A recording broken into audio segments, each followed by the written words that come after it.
greatest sports movie of all time is Hoosiers, but close runner-up would be Rocky, right? Rocky's the best. Everybody loves Rocky. This is the story of the Southpaw, the Italian stallion. That's me. Well, that's me. Well, you're the Italian stallion, but I'm the Southpaw. You're the Southpaw? Yeah, dude.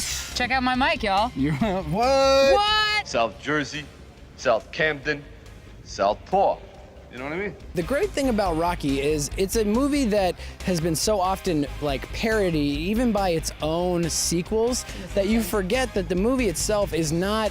It's not what you think. It's not a movie about a boxing match. It really isn't. It's a love story between this underdog and another outsider who he falls in love with. That's the story of Rocky. It's not really about boxing. But to me, that's why it works. It is why it works. That's the magic to the movie. A lot of sports movies, I think, get that wrong, especially contemporary ones, that really it's about the humanity and the people behind the sports. It's what makes them tick. And Rocky's love of Adrian, as you see in subsequent films, is one of the major driving forces of his character. I love you.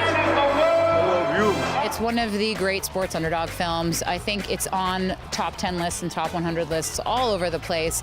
This is a really interesting film from a production standpoint because Sylvester Stallone was very unknown. He wrote it and starred in it, and because he wrote it, was able to make changes to allow for the low budget to still enable a good story to be told. For example, the ice skating scene, the first date between Adrian and Rocky, they couldn't afford to do it during the day because it would have required a lot of extras, and for the scene to take place when the skating rink was open would have meant thousands of dollars more in production. So Stallone had the genius idea of saying, well, why don't we make it on Thanksgiving, and that I'm asking the guy to do me a favor. You have the ice to yourself, $10.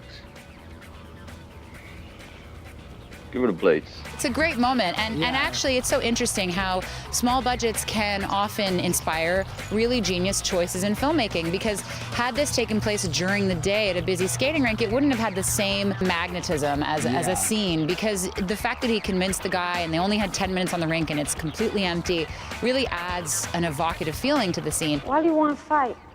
Because I can't sing or dance. Hey, yo.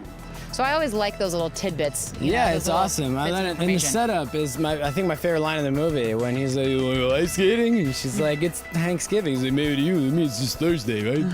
I love it. Your nose is broke. How's it look? That's an improvement. Stallone has written like 60% of the movies he's ever starred in. He's one of the most prolific writers in history. The guy has had, I think, like 30 screenplays produced. It's crazy. Rocky was the first one. He wanted to direct it, and the studios offered him all this money. He didn't take it, and he would not sell the script until somebody contractually allowed him to star in it. They never wanted him to, because they're like, we can't hear what you're saying. You were just in some weird porn. Like, who are you? Yo, Paulie, your sister's with me. I'll call you back later. None of this is on the disc because there are no special features, which is a huge bummer. I mean, this is as bare bones as it gets. You just get trailers, you get the movie, and really it's not a movie that necessarily needs to be in high def. It looks nice and it captures the mood nicely. Ben, what are you gonna give Rocky on Blu-ray? The most I can give this is a 7.5 because of the disc. Yeah, the disc kind of blows. I'm gonna give it an 8.